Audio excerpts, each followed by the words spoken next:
As this next fragrance comes from the brand of Argos, and I'm talking about Sacred Flames.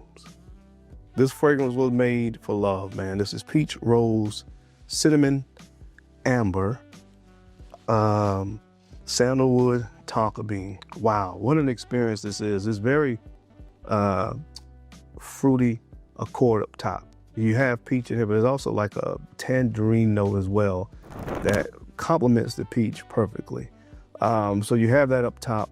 And like I said, when it dries down, all those things that I really love in fragrances, especially again for a date night. This has some slight similarities to me in the way that it is kind of constructed to Adonis Awakens, which is probably my favorite from this particular brand, but it's kind of constructed in a very similar way. Again, sensuality here, rose, the spices of cinnamon in here as well. Just, guys, this stuff is next level good. Next level good. So many fragrances from this brand that I love, but I love when you can take that cinnamon and then that sweet rose, tonka bean, sandalwood thing. It always worked for me, in my humble opinion. And fragrances that are constructed that way are always good, in my opinion, for date night scenarios. So definitely check this one out as well.